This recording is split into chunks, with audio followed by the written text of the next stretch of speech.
memorable moments of the strangest NBA season we've seen. But first, let's go back in history here, as Becky Hammon made history last night after Greg Popovich was tossed in the second quarter. Hammon stepped in and became the first woman to act as an NBA head coach. While the Spurs lost the game to LeBron and the Lakers, Hammon stepping up was a big win for her and the sport. Obviously, I mean, it's a big deal. It's a substantial moment. I say this a lot, but I try not to think about the huge picture and the huge aspect of it because it can get overwhelming. It's my job to go in there and be focused for those guys and make sure that I'm helping them do the things that will help us win. The future's bright for her. I hope she just sticks to it and don't give up. One day it may happen, it may not happen, who knows? But, she's definitely on the right road. And, I think everybody here appreciates her. But the impact that she's had on this organization since she's come here has just gotten, bigger and bigger the more that she's dived into that role. She really knows her stuff. And obviously she's here for a reason. She's equipped. She's intelligent. The guys have great respect for her. And, I think she's going to be a head coach in this league someday. She's been great ever since she got in. It's a beautiful thing just to hear her barking out calls, barking out sets. And she's very passionate about the game. So, congrats to her and congrats to our league. Yeah, an unbelievable moment, Perk. So now that Pop has shown trust in Hammon to lead the team in his absence, is she on track to be Pop's ultimate successor whenever he does choose to retire? Well, George, you know how the Spurs do things. They're trendsetters. They're the ones that love to do things first. And when you look at how things are going, just think about it. When you watch Becky Hammon, when she coached the Summer League team a few years back, she did a phenomenal job. And I do think she is next up in line. I wouldn't be surprised if Pop got thrown out on purpose just to give her this opportunity because 2020 has been so horrible. And he was saying, you know what? We're going to start 2021 off right. But she's ready. The most important thing that I see, besides her knowing the game, is that the respect that she gets from the players. It's not easy coming in as a woman to coach NBA guys and stars, and the respect that she has around the league from everyone is phenomenal. And I do think she's up next for the head coach as San Antonio Spurs when Pop decides to step down.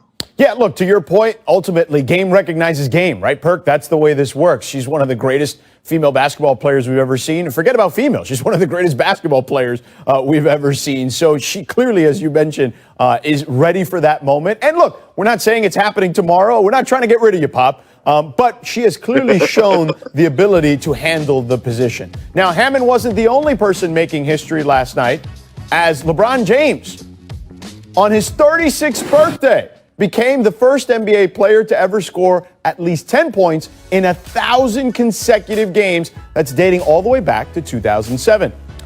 The next two closest in NBA history are Michael Jordan with 866, and of course, the Cap, Kareem Abdul-Jabbar with 787. Perk, I ain't trying to throw shade at you, but the staff might have. They looked up your longest double-digit scoring streak, and it was 9. Okay, I ain't throwing the shade at you, though, okay? So let me ask you this. What is the significance of LeBron's streak to you? You know what? Here it is. He turned 36 yesterday, right? And I'm 36 right now. We came into the league together, and he's still reaching milestones and setting NBA records. And I'm so jealous. I actually wanted him to have the worst birthday ever, and it seemed like he hit another milestone to put the icing on the cake and blow the candles out with a side of vanilla ice cream. But what LeBron James is doing, George, is phenomenal. And just to think, he's almost 2 decades in, and he still have a lot left in the tank. This is not the last time that we're going to be talking about him reaching a certain milestone or breaking a certain record. And it's just, it's beautiful to see, and I'm glad that I'm here living to witness this moment, and I'm not taking anything that LeBron James do for granted. That's a great point. I do think that, Perk, we struggle at times to really just enjoy people in the moment, right? We spend so much time debating one thing or another, like, is he the greatest? Is he not the greatest? Where does he rank? This, that, and the other. Man, just appreciate what that dude is doing. What he's done, not only individually, but what he's done for this game, what he's done beyond basketball. There's so many things that you can appreciate about him. But even if you don't want to talk about the stuff outside the court, just appreciate what he's been able to accomplish. If you were building a basketball player in a lab, it would look like LeBron James. If he's out of central casting, okay? Right. So that's the way you have to look at this situation when it comes to LeBron James. And I do think that point you made, Perk, is something that we need to focus more on. Whether it's LeBron, whether it's Steph, whether it's any of these superstars that are once-in-a-generation type players. And absolutely. But look, take it a step further. He is the ultimate role model. Like, if I wanted my kids to look up to anybody besides me as a basketball player or as an athlete, as a iconic figure, it would be LeBron James. Just think about how he carries himself on and off the court. A family man, married to his high school sweetheart, raising 3 beautiful kids, raising them the right way, a real father. I know LeBron, so I done been in this home and watch how he interacts with his family and how he set family's time aside. So just watching him grow from knowing him since the age of 13 and watching him become the man that he is off the court is also special. And I believe that we have to appreciate him now, because when he walks away from the game of basketball is really going to miss him. Yeah, there's going to be a huge void. By the way, Perk, when you had that 9-game double-digit scoring streak, I feel like you could have kept it going if Rondo would have given you the ball more, okay? Hey, they was hating on me, man. Hey, look, I always mess with Doc Rivers and tell him, I said, look, man, you held me back from being a franchise guy. You turned me into a role player at an early age. And his response is that, Perk, I made you a winner. That's the most important thing. Yeah, it wasn't just the big 3 in Boston. It was the big 5. You and Rondo, too. Let's not forget about that. Yeah. All right, Let's go. There was no – speaking – Guys, the Celtics picking up their 3rd win of the season behind a 42-point performance by Jaylen Brown. Jason Tatum chipped in with 16 points, but it was Brown's 7 of 10 performance from behind the arc that spearheaded Boston's win over Memphis. All right, now we bring him in. Kendrick Perkins here with us. And Kendrick, I'll start with you here. Who do you believe is the best player on the Celtics roster today? Well, Charlie, with all due respect to Jason Tatum, I'm a huge fan of Jason Tatum. I think he's a rising star in this league. But so is Jaylen Brown. Jaylen Brown is the best player on the Boston Celtics, best all-around player. And now the only edge that Jason Tatum had over Jaylen Brown was his ability to get buckets. Jaylen Brown has took that next step.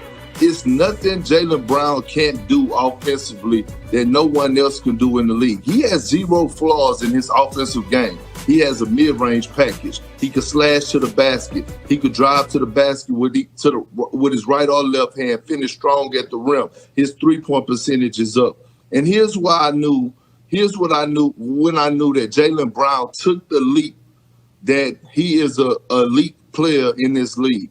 It's not this sample size that we're seeing right now.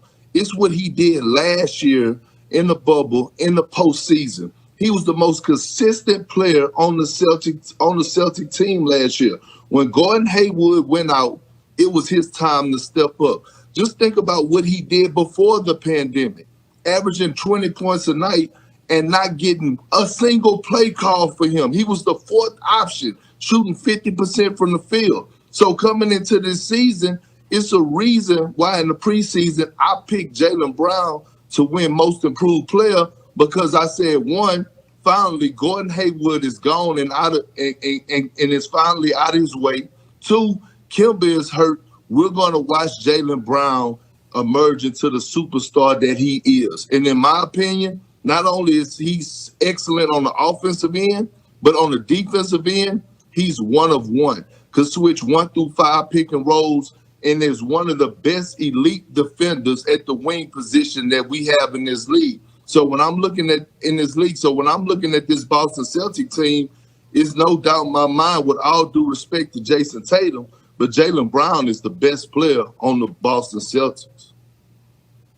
I don't disagree with you that it's close, but I don't think that that Jaylen Brown has taken the mantle just yet. And I'm not wrong in that. I understand that your basketball experience gives you a little more insight, or a lot more insight than I have. No, I'm not. I'm not wrong. You're not disagreeing with me. You're disagreeing with the whole Celtics organization. You're disagreeing with Brad Stevens. Like, if you watch those games, you said it yourself.